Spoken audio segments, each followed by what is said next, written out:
আসসালামু আলাইকুম, কেমন আছেন সবাই? আশা করছি সবাই অনেক ভালো আছেন। আমার চ্যানেল এরিনা হ্যান্ডিক্রাফটে আপনাদের সবাইকে স্বাগতম। চলে এলাম একটা নতুন ভিডিও নিয়ে। আর আজকে আমি আপনাদের সাথে একটা বাটিক ডিজাইন শেয়ার করব।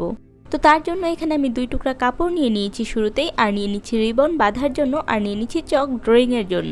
তো আজকে আমি যে ডিজাইনটি শেয়ার করব এটা খুবই সহজ একটি ডিজাইন, এটার জন্য কোনো ড্রয়িংয়ের প্রয়োজন নেই। তো যদি আপনাদের ড্রয়িংয়ের প্রয়োজন পড়ে তাহলে অবশ্যই এটা চক অথবা পেন্সিল নিয়ে নেবেন। তো শুরুতে এখানে আমি কাপড়টাকে খুলে একটু সমান করে ভাঁজ করে নিচ্ছি। আপনাদের ভাঁজে কাপড় যদি এলোমেলো না থাকে তাহলে যেই ভাঁজ আছে সেই ভাঁজ থেকেই ডাইরেক্ট কাপড়টা ফোল্ড করতে পারেন। তো আমার কাপড়টা একটু অসমান ছিল, তাই আমি খুলে নতুন করে এটাকে ভাঁজ দিয়ে নিয়েছি। এবার টাইডাইয়ের জন্য আমি এটাকে যেই পাখা ভাঁজ আছে সে পাখা ভাঁজটা দিয়ে নিচ্ছি। আমরা অনেকেই ছোটোবেলা কাগজ দিয়ে পাখা তৈরি করতাম, তো সেটা যেরকম এক পাশ ভাঁজ করে উল্টে আরেক পাশ ভাঁজ করা হতো, এটাও সেম এক পাশ উল্টে ভাঁজ করে আরেক পাশ ভাঁজ করা হয়। তো এটাকে অনেকে পাখা ভাঁজও বলে থাকে। তো দেখুন এই ভাঁজটা কিন্তু খুবই সহজ। এইভাবে ভাঁজ করে এবার আমি এটাকে বেঁধে নিব। তো বাঁধার জন্য কিন্তু বাটিকের বাঁধার জন্য আলাদা কিন্তু এক টাইপের সুতা পাওয়া যায়, একদম চিকন দড়ির মতো, আপনারা চাইলে সেগুলো ইউজ করতে পারেন। তো আমার হাতের কাছে সেটা ছিল না, আমি বেশিরভাগ সব এই রিবন দিয়েই কাজ করি। তো তার জন্য আমি এখানে রিবনটা দিয়ে বেঁধে নিচ্ছি। অবশ্যই বাঁধার সময় কিছু জিনিস মাথায় রাখবেন, বাঁধনটা যাতে অনেক বেশি শক্ত হয়, কারণ বাঁধন যদি শক্ত না হয় তাহলে এটার ভিতরে কিন্তু রঙটা ঢুকে যাবে। আর বাঁধনটা চেষ্টা করবেন সবসময় একটু মোটা করে দেওয়ার, কারণ দুই পাশ থেকে কিন্তু রঙটা লেগে গিয়ে যেই অংশটাতে রং লাগবে না সেই অংশটা কিন্তু চেপে যায়। তার জন্য বাঁধনটা একটু মোটা করে দেবেন।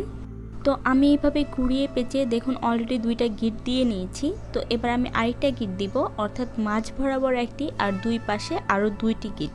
তো এটা আপনারা চাইলে কিন্তু মাঝখানে যে শুধু একটা গিট এটা রেখে দুই পাশে 2টা কালার করতে পারেন, বাট আমি ওই ডিজাইনটা করব না, ওইটা করলে একরকম ডিজাইন হয়। আর আমি এখন যে ডিজাইনটা করছি এটা আরেকটু অন্যরকম ডিজাইন হবে।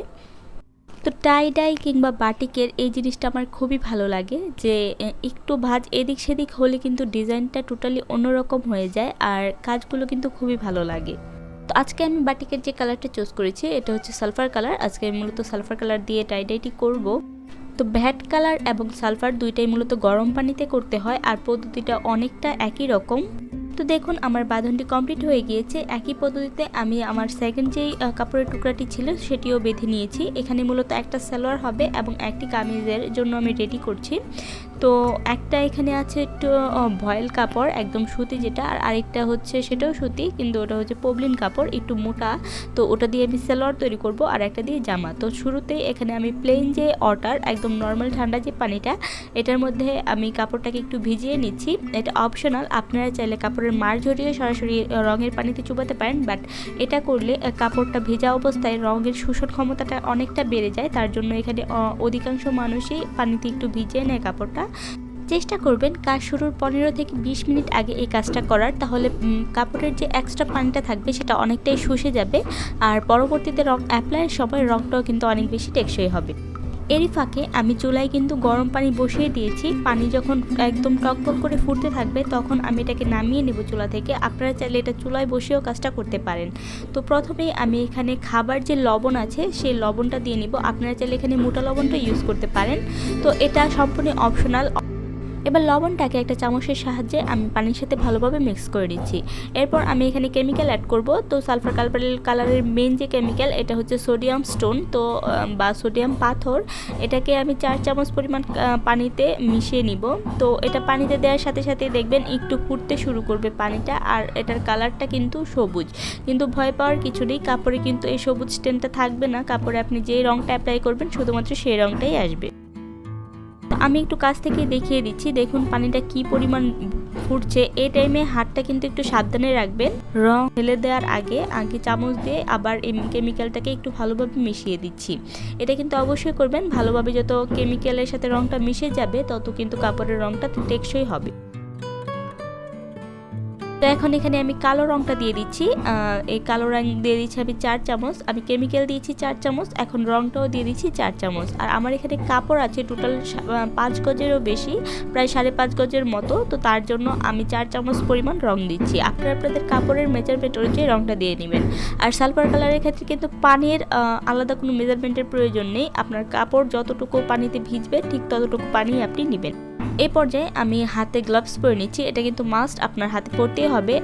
আসলে এটা একদম সরাসরি তো কোনো ক্ষতি করে না হাতের, কিন্তু যেহেতু এতগুলো কেমিক্যাল পানিতে থাকে তার জন্য কিন্তু হাতের পরোক্ষভাবে অনেকটা ক্ষতি হয়।